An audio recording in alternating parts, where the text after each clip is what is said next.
Ja, det har samlats en del här genom åren. Det är bilar och det är nostalgi och mycket tokiga historier bakom de olika grejerna. Och den låg ju bakom en ladugård i Äggby slängd, så den lyckas jag ju att rädda då.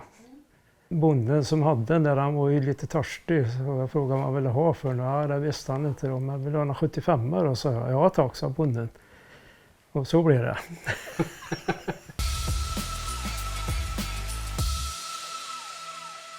Hallå, hallå! Ja, hej. Hur är läget? Jo, det är bra. Hör du vilket härligt ställe det här var? Ja, det är ju lite småfräckt faktiskt. Ja, både mack och café och bilar här, vet du. Jajamensan, det finns lite av varje, en moped med. Och... Men hur kommer det sig att du samlar på allt det här? Ja, varför gör den det? Frimärke är jag inte intresserad utav och inte förrän jag gnälla på dem, det är ju deras hobby. Men det har det blivit så, en uppvuxen med amerikanska bilar och kompisgängen runt omkring har haft. Och nostalgin den följer ju med per automatik med bensinstation och fik kunde stå ut för. Och, ja, vi skapar en miljö som man minns för länge sedan. Ja, det är lite fränt. Lite lekstuga, skala 1-1. Mycket fina bilar har du också. Ja, det har blivit några genom åren. Har det blivit, så jag är inne på 1, 2, 3, 4, 5 bilar nu. Det är härligt. Vad är det första för någonting då? Det här är en Thunderbird 59 som såldes ny i Mariestad 1959 på Hartlys bilaffär. Det var min farsa som köpte den. Och han hade den fram till 1971, körde 36 000 mil. Oj då. Och i och med att han hade cementgjuteriet i Brännebrona så åkte han på en del byggresor då, både till Danmark och till Tyskland. För tyskarna var ju långt framme inom byggbranschen. Och sen var det en vardagsbil och åkte till och från arbetsplatser och tittade hur det såg ut att fungera. Sen början på 70-talet så tyckte han att han var lite för gammal och skulle sälja han. Och då hade det gått ett rykte då hos de motorburna då att det skulle inte få bli någon så kallad raggarbil utav den här. Och den killen som kom och köpte den, han hade ju hört detta då, så dagen till ära så hade han lånat ett par snyggbyxor, en snygg jacka och kommit ner till Ernst och Ernst han hade granskat den här individen då och tyckte det här var en rekorderlig pojk då, så han fick ju köpa bil då för 3 500 kronor. Och den här killen han var ju lite försiktig vad jag förstått, han var lite utkanten då på livet i Mariestad. Men sen bytte han in bilen hos en bilhandlare som hade plånboken eller kontoret på fickan. Och där stod han några månader och ett halvår då. Sen nästa ägare då, han skulle mucka i Skövde. Kom dit och fick syn på, oj det här var ju en perfekt bil. Och så den köpte han då som muckarbil. Här har du ju raggarlivet i Mariestad då. Om du förstår vad jag menar. Sen så hamnade han i Karlsborg, han hamnade i Tibro, han hamnade på en bilfirma i Alvesta och sedan i Falkenberg. Och det var där jag köpte den 93. Och den var inte sämre utan jag kunde åka in, så jag åkte faktiskt in i 4 år eller 4 somrar. Men sen köpte jag en Cabber och då la jag krutet på den då. Och sen har jag hållit på, han är uppsvetsad nu, det är en ny inredning. Motorn är inte renoverad men går hemskt bra. Och detta är inte originalmotorn då, för den är ju borta så många år tillbaks. Så den är på väg ihop nu. Ja, jag kan säga jag började 97. Och plocka isär den då, det var ju snart gjort. Det var en dag eller 2. Men sen kom ju så sagt var kabben kom ju lite emellan där. Sen var det lite svårt att få tag på ekonomiplåt till, men vi har ju faktiskt fått en kontakt i Amerika nu som håller på enbart med squarebird då. Så det löste sig här för några år sedan då. Vad är det här gröna för någonting då? Ja, jag säger det är hemslöjd som bäst i Sverige. Det är en Hot Rod, en T23 som jag började bygga 85 och besiktigade 86. Rev ner den vintern 86-87 och målade. Och sen var det en kompis till mig som vi byggde varsin samtidigt. Och han byggde på roverkomponenter. Jag köpte en hel bil, tog motor och växellåda, bakvagn och ifrån då. Och jag hade ju lite Ford-grejer låg över då. Så det enda jag behövde köpa här det var ju bakaxel. Så det är 9-tummare på den här. Det är en Mustang 302 ifrån 1976. Så han är på 130 hästar. Och så manuell växellåda. Och sen väger han 1080 så han är ju rätt så kvick. Är han. Det enda som är påsatt nu det är en fyrportsförgasare på men det är ingenting upp inunder då med säger kam och kompression och sånt utan det är en helt original. Vi förriggar dem som 85 års modell. Rycker in papper och det här men sen blir årsmodellen 86 då när vi besiktigar dem. Och då hade det ju kommit det här kravet på E-märkta belysningar. Så det är därför jag måste ha sidoblinkers då som sitter bredvid motorcykelblinkers. Så jag sa till dem på besiktningar, jag kan ju vrida den här så han står rätt upp. Då syns han ju runt om. Och han förstod ju min tanke då, men reglementet sa då det ska finnas en sidoblinkers då med ett speciellt E-nummer då. Jag tror det var en Opel-grön, riktigt giftigt grön. Och anledningen att det blev grön, det var en kompis här, han byggde om med P1800 till igenkännlighet i slutet på 70-talet. Det var alltså skärmbreddare, det var självbyskop, det var 240 inredning, det var sollucka, det var Datsuns baklampor, Mercedes framlampor, Ford V6, 2,6, Jaguar bakaxel. Han målade den med den här gröna färgen och sen hade han svarta lister till och jag tyckte det var så jädra snyggt med det gröna och svarta ihop. Så han bestämde färgen åt mig. Så den åkte runt i mycket då, slutet på 80-90-talet. Var uppe i Nordkap och vände med 1990. 550 mil. Så det var en knapp grej. Kompisen som var med, han har släktingar uppe i Tromsö. Och han sa att han skulle skicka efter en sån här klisterdekal och sån där stor Tromsö på. Och jag tyckte nej men det är bättre vi åker upp och köper en själva och tar med bilen. Och det skulle jag inte sagt och det var ju Janne med på direkt då. Så började den bollen att rulla då.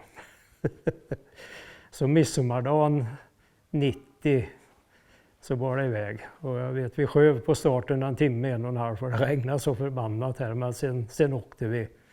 Men när vi kom upp till Laxå då slutade regnet. Och sen första etappen där var Järvsö. Det var en tidigare jobbarkamrat på fabriken här nere som bodde där. Och sen tog vi ju lite dagsetapper då. Kompisen hade med sig sina barn och så vi kunde inte köra för långt då. Så det blev lite övernattningar här och var i stugor då. Och sen, jag kommer inte ihåg datumet då, men vi fick ju köra fram ända till monumentet på baksidan vid Nordkap. Och sen hemvägen då så, vi lyssnade på alla de här fjordarna då, vi kom på vägen och sen tittade man, oj det är 1,5 mil över där och sen skulle den in 3 mil och ut 3 mil igen då så. Vi åkte in i Sverige i höjd med Mo i Rana, gjorde vi. Och sen på hemvägen så hade SSRA sin årsträff i Västerås. Så det var ju lite målet på resan då, komma dit. Jag trodde vi skulle få long distance då, men det sket sig. Ja, det är en Thunderbird till. En 60 cabriolet som jag köpte 96. Hösten 96 köpte jag. Och vad jag förstått så kom bilen till Sverige 87. In via Stockholm och blev uppsvetsad där och lackerad. Och sen hamnade den nere i Smålandstenar. Och där var det jag köpte 96. Det var en bra bil så jag har ju åkt med hela tiden en sån här rullande renovering. Det har varit hjullager, bromsar, inredning, cabriolet, kromat kofångare. Motorn är ju lite special. Den där blev en 386 när den var färdig. Det är Severt Karlsson i Sunne, Cobra bil och maskin som har byggt motorn. Ja, det är en god åkbil. Så den har ju fått rullat en hel del. Ja, det är en så kallad reservdelsbil. Det är det. Tanken är att jag skulle tagit skärmar och sånt till Ernsters bil då, men sen när jag fick se att han var så fräsch den här bilen så jag hade inte mag att skära isär den. Så den får stå här ifall om den dagen kommer att den blir påkörd eller någonting så då har jag ju en skärm och jag har trösklar och, som jag kan få användning utav. Men annars är han i ordning i botten, han är ju blästrad, han är ju grundad och det är Bill Hears chassifärg i botten på den. Så ja, orkar den så kanske kan få ta på en annan bil och plocka delar ifrån och sätta ihop den här. Har du husvagn med? Ja, hur var det Galenskaparna sjöng? Man ska ha husvagn. Nej, det här var ju också ett tokigt projekt. Vi hittade uppe i Lingbo. Det var en jättefin vagn faktiskt. Golvet var lite mörket vid dörren och sen i fram bakom gaslådan. Men träet var helt och fint in. Och så vi åkte in i 2 somrar innan vi plockade isär den. Och då plockade vi isär den ordentligt. Så det var ut med hela inredningen, ut med golvet. Vi lyfte taket och det är en skarv i midjelisten. Och sen har vi bytt plåtsidorna på den. Och han var ju rätt så mjuk i sidorna. Det var ju, jag tror det var 1 millimeters plåt in. Och nu hade vi sån tur så i närheten här så fanns det en plåtfirma som hade aluminiumplåt låg på rulle. Så vi fick de längderna vi ville ha. Så när plåten skulle monteras så värmde vi upp lokalen här till, jag tror det var 33-34 grader i ett par dagar. Och sen monterade vi plåten, så stängde vi av värmen. Och i och med att det var så varmt så expanderade ju plåten lite grann. Och när vi stängde av värmen så kröp han ihop. Så bakom popniterna kunde man se en liten rygg när han hade dragit ihop sig. Så han är ju stenhård i sidorna nu. Så nu klarar han ju då en dag med, som det heter, 25-30 grader. Sen blir det ju ny inredning då, röd och vit, det var en båtklädsel. Och det är rött och vitt har vi ju cabriolen med, så jag skulle matcha den. Och sen sambon Kristina och slipa och lacka träet, jag vet inte hur många gånger. Det har ju blivit jättefint. Sen byggde vi om den till långbädd. Och ja, sen blev det nytt innertak och vi köpte material utav en kille, eller farbror får jag säga, i Lidköping. Han klädde mycket lastbilshyttar. Så jag klädde ju sidor och taket då, men sen har han hjälpt mig med dyner där och i och med att han är ju svängd då. Bordslampan är ju lite speciell och det är ju egentligen en golvlampa ifrån början.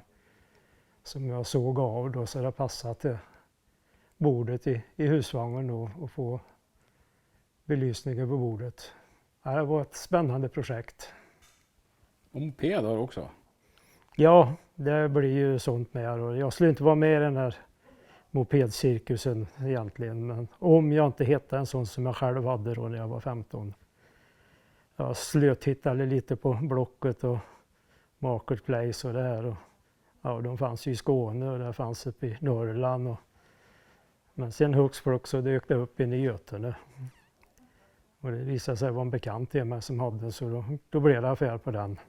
Så den är en utav smygåker på lite, den känner först. Vi var 15 år igen.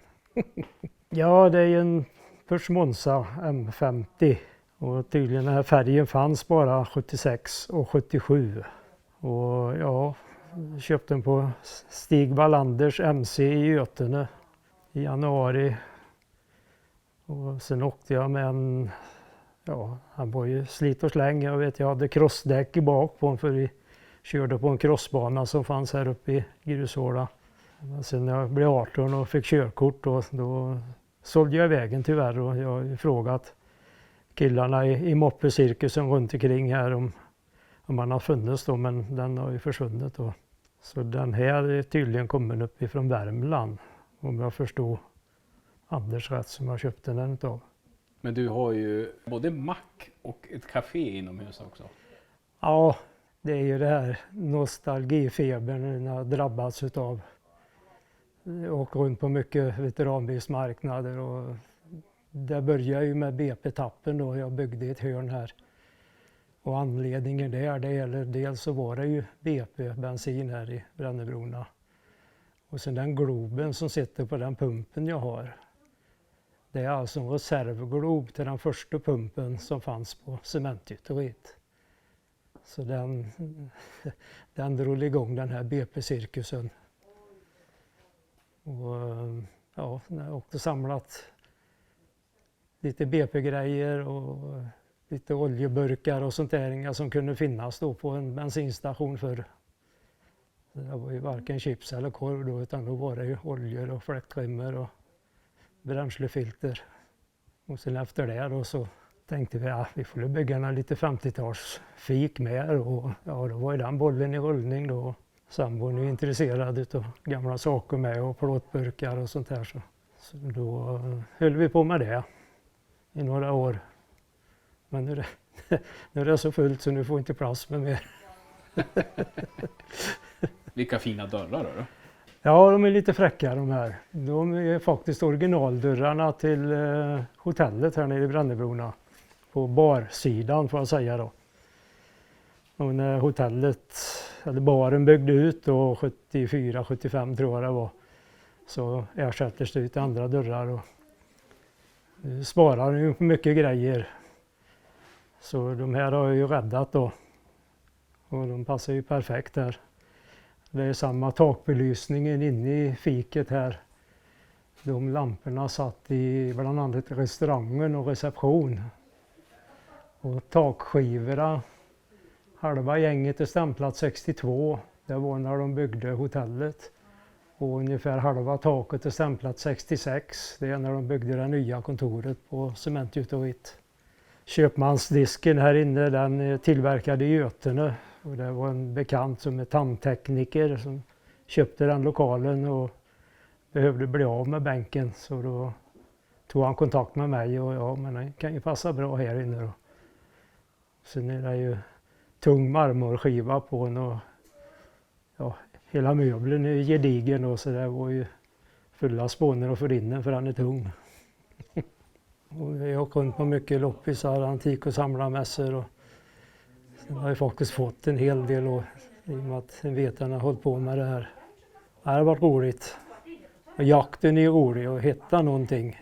Det är lite kul. Jag har ju lite ifrån hotellet här nere. Där hittar vi på en loppishandel i Jo.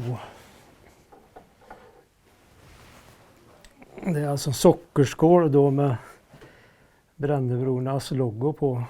Det här märket var ju på allt porslin som fanns på hotellet. Tallrikar, assietter och kaffekoppar.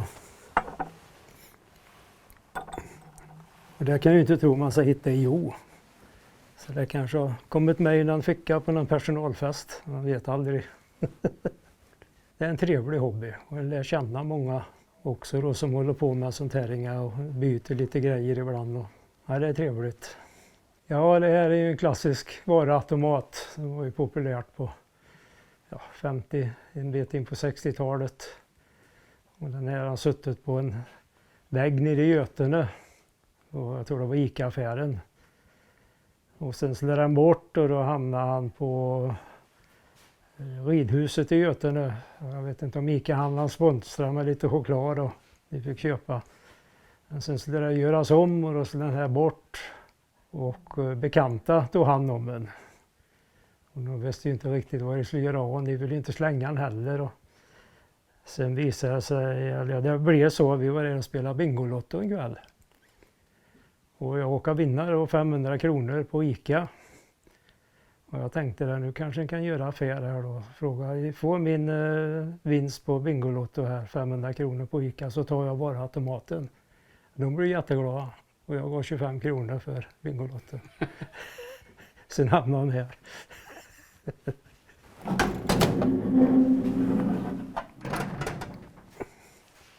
Det är 3 fack per låda här då. Sen när man betalade och öppnade och tog det man slår, så man stängde luckan då rullar ju nästa vara fram då. Och det var oftast choklad, kanske tuggummi, halstabletter.